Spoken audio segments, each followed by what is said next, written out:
Zdravo, ja sam Jana, ovdje sam sa momcima iz benda Violent Chapter. Predstavite se. Ćao, ja sam Bambi, sviram gitaru i pevam back vokale. Ja sam Aleksa, sviram bubnje. Da kažemo nešto o bendu, postojimo od 2006. godine.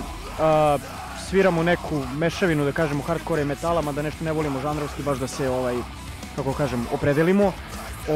Imamo iza sebe par izdanja, 2 albuma i 2 EP-a i to bi otprilike bilo to. Trudimo se maksimalno da sviramo što više i to je to. Koji su ostali članovi u vašem bendu? Od početka su tu sa nama naš pevač Marko i basista Šomi. Sada mi smo imali malo više tih promjena na drugoj gitarskoj poziciji. Tako da sada osnovni član koji je trenutno tu je Ćeva i nadamo se da više nećemo imati tih promjena, ali nekako konstantno kao da smo prokriti stalno s tim promjenama novih gitarista, ali mislim da će ova postava se ipak izdrži sad neko duže vreme.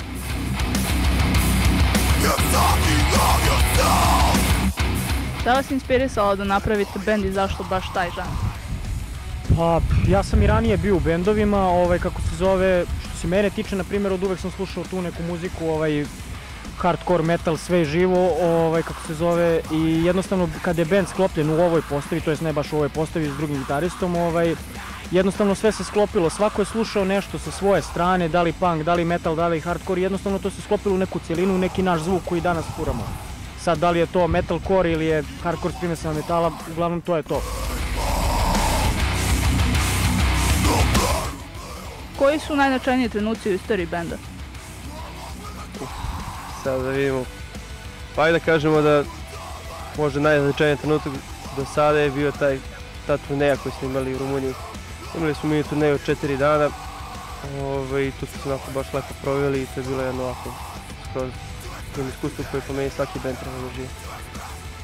Nadam se da ćemo imati i većih turneja, toga vidjet ćemo. I možda bih još napomenuo je to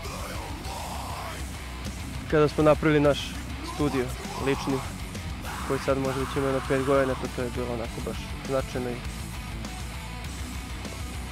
Što se mene tiče, verovatno prva veća svirka, to jest ne veća svirka, nego svirka na primjer sa Darkest Hourom, bar meni lično, pošto taj band dugo godina slušam i volim, i naravno u skorije vreme svirka sa Nrtom, eto to je otprilike neki momenti koji ću ja sigurno pamtiti dugo vremena.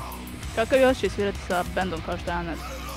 Neverovatan i malo, kako kažem, humble, ljudi kidaju, tako da, eto tako.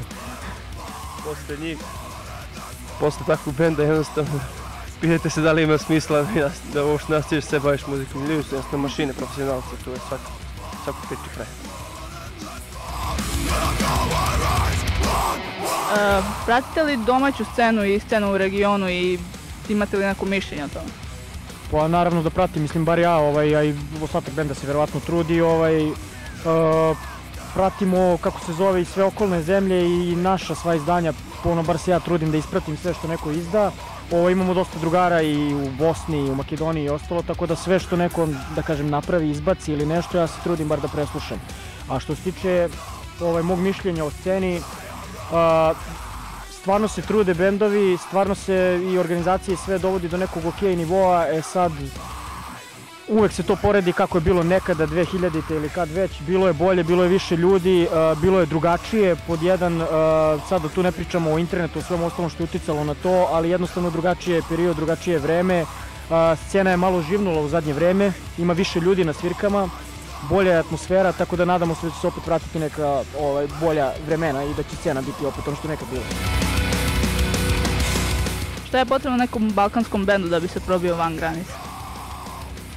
To je pitanje ovako kojem svako može da da neki svoj odgovor, ali ovako, po meni bendovi treba samo da se trude što više i da sviraju što više, da prave što više albuma, novih pesama, izdanja i naravno da vežbaju.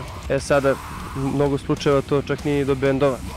Nažalost, živimo u zemlji u kojoj živimo, koja je dosta neprimećena po mnogim stvarima, pa i po pitanju bendova, ali ja mislim, ja sam optimista bar lično, ja mislim da dovoljno truda i cimanja svaki bend može da izgura bar neku priču svoju napolje, da i na zapadu tamo prođe i da ga čuju ljudi što dalje.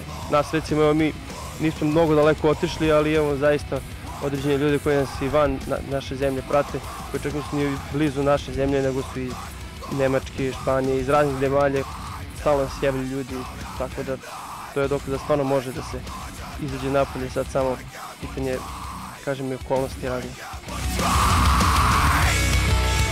Na vašim svirkama je sve više primetno novih, mladih ljudi. Šta misliš o tome?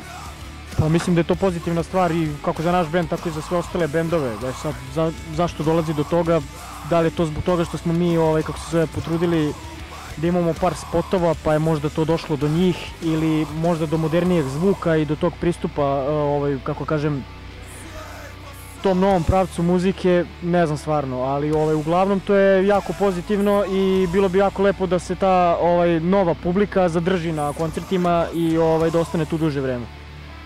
Da, Bambi je lepo rekao to, ali mislim da su ključni uspeh video spotovi, dakle bendovi treba prave što više spotova, jer to je definitivno ono za što se ljudi najviše vezuju, što je najveće privlači pažnju za jedan bend, tako da spotovi i singlovi koji će se uvek isticati i to je to.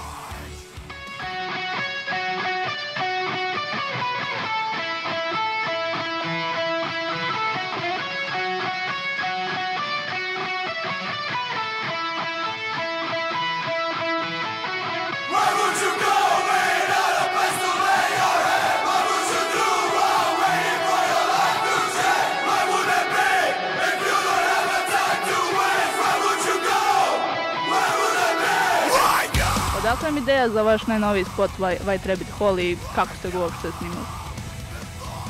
Pa ideja je došla vrlo spontano, zapravo mi smo imali razne ideje za snimanje tog spota i sve su u neku ruku bile neizvodljive, neisplatljive, ali mi smo baš htjeli da uradimo, evo za ovaj posljednji EP Milestone Punishment, htjeli smo da uradimo jedan spot i pogotovo za ovu pesmu, jer smo mislili da je bilo šteta da se ne uradi. I na kraju smo došli na ideju da uradimo taj spot na temu žurke u kući kod Bambija, gdje se inače nalazi naš studio. Pozvali smo društvo, napravili smo kao standardnu žurku koju inače pravimo otprilike jednogodišnje, iz Bambi otprilike pravi jednogodišnje, bar kod njega uvijek žurku i to je ispalo stvarno onako fenomenalno, nismo se nadali da može tako nešto da ispadne, ali eto, to je. Pa ne znam šta da dodam, jedino to godinama smo od kad imamo taj studio htjeli da napravimo takav neki spot gdje će se vidjeti taj naš, kako da kažem, ambijent, to mesto gdje mi provodimo vreme, gdje pravimo pesme, jednostavno gdje smo uvek tu i kako se zove, i spot je DIY, znači nema ništa tu posebno, ali ispalo je dobro i ispalo je iskreno, što je najbitnije, ništa nije, da kažem, režirano, smišljeno napred, to je to. Kakvi su vam planovi za budućnost?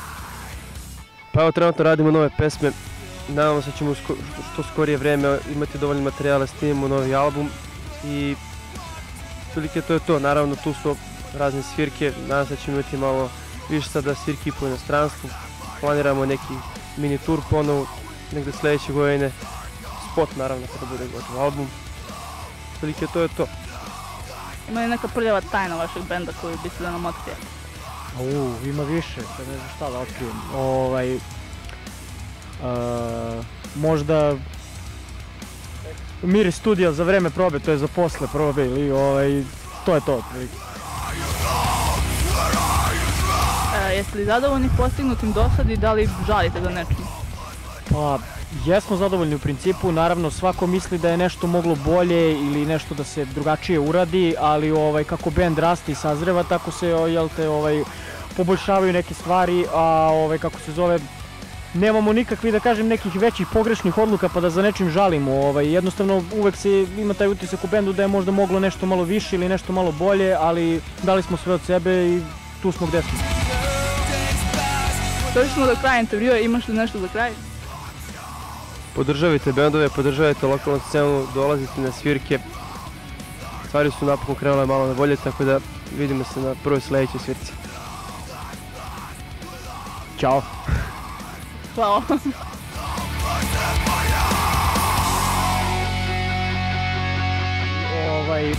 I 2 EP-a. Da li je moguće, brati, ja ne mogu da verujem.